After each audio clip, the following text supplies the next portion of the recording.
ধারা আমি প্রকাশ করে ফেলেছি।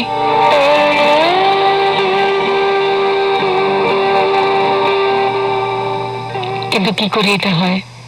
তিনি বৈষ্ণব ভাবধারা প্রকাশ করছেন, অথচ তিনি নিজেই জানছেন না। এ প্রসঙ্গে আচার্য ক্ষিতিমোহন সেন কিছু বলেছেন, সে কথা আমরা বলবো, কিন্তু তার আগে গান শুনে নেব।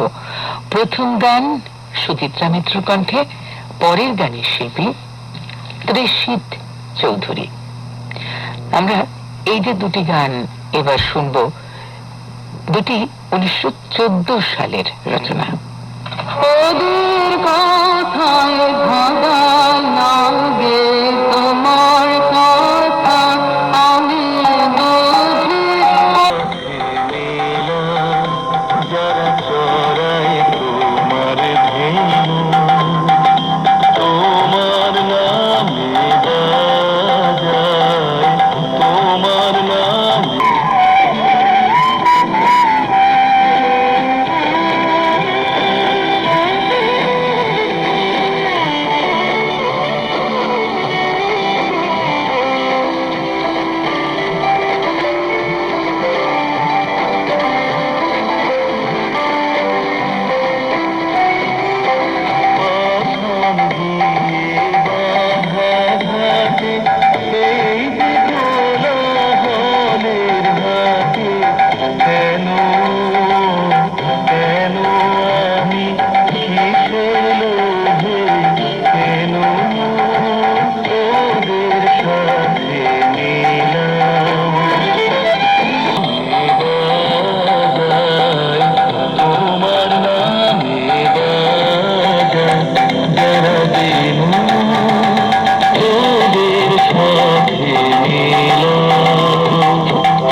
খোলা আপনাদের জন্য।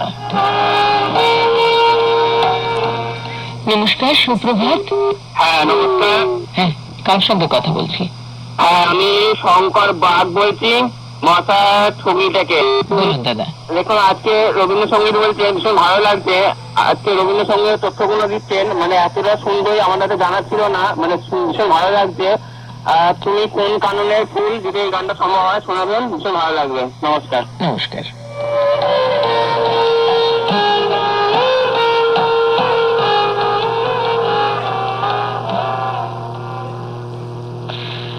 বৈষ্ণবরা যখন বললেন, বৈষ্ণব সাধকরা যখন বললেন যে কবিগুরু তার গানে বৈষ্ণবদের অন্তরের কথা বলছেন, কবিগুরু বললেন, আমি তো জানতাম না যে আমার গানে আমি এতখানি বৈষ্ণব ভাবধারা প্রকাশ করে ফেলেছি। তখন আচার্য ক্ষিতিমোহন সেন বললেন খুব দামি কয়েকটি কথা। আপনি হয়তো নিজেই জানেন না, কিন্তু না জানিয়াও নিজের অজ্ঞাত সারে এমন সব কথা বলিয়াছেন, যাহা হইল বৈষ্ণবদের নিগূঢ়তম কথা। ইহাতেই বোঝা যায় ভারতের প্রাচীন সেই রস সাধনার ধারার সঙ্গে আপনার নাড়িতে নাড়িতে কি গভীর যোগ আছে।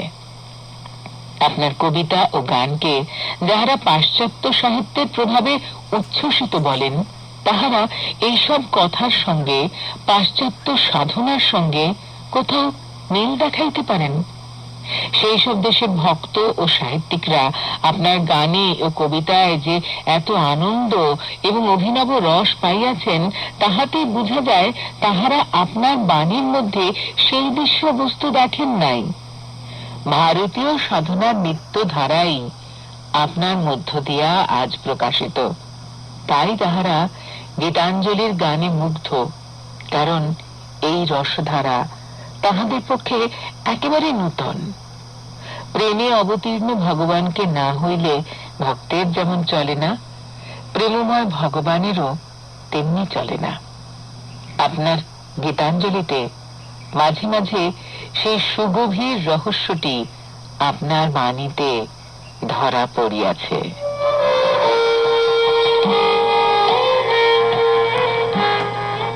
বলেছেন আচার্য ক্ষিতিমোহন সেন।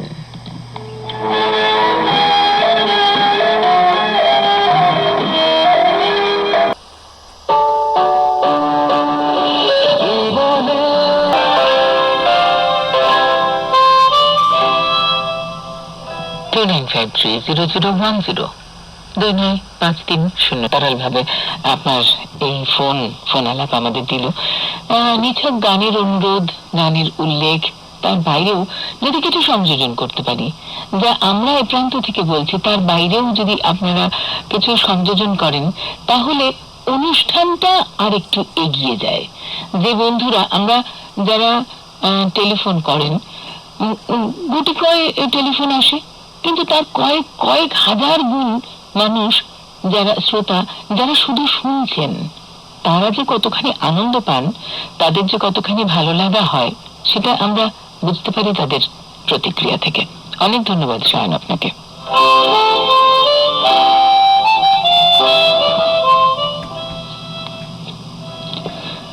রবীন্দ্রনাথের ঈশ্বর ভাব এবং কীর্তনাঙ্গের কয়েকটি গান শুনে বৈষ্ণব শাস্ত্র পণ্ডিত রসিক মোহন বিদ্যাভূষণ তিনিও আপ্লুত ছিলেন।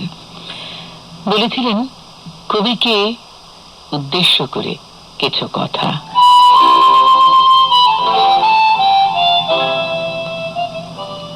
এই ভাবই তো শ্রী শ্রী মহাপ্রভুর লীলার মূল কথা। শ্রী শ্রী রাধিকায় এই ভাবরসই তাহার মধ্যে বিগ্রহান্বিত হইল। এই ভাবরসের মধ্যে ডুবিতেই তো আমাদের দেশের ভক্তগণের সাধনা, কামনা। আপনার কণ্ঠে যখন এমন সব গভীর কথা আপনার অজ্ঞাত সারেও এত সহজে উচ্ছ্বসিত হইয়া উঠিয়াছে, তখন তো আপনি আমাদেরই লোক। শুধু আপনি আমাদের লোক এই কথা বলিলেই যথেষ্ট বলা হইবে না। আপনি আমাদের চিত্তকে তামসিকতা হইতে জাগাইয়া তুলিবার ভার লউন। আপনি আমাদিগকে আমাদের পথে অগ্রসর করিবার দায়িত্ব স্বীকার করুন। এই ক্ষেত্রে আপনি যদি আমাদের অগ্রবর্তী হন, তবে আমরা নিরুদ্বেগে আপনার অনুসরণ করিতে পারিব।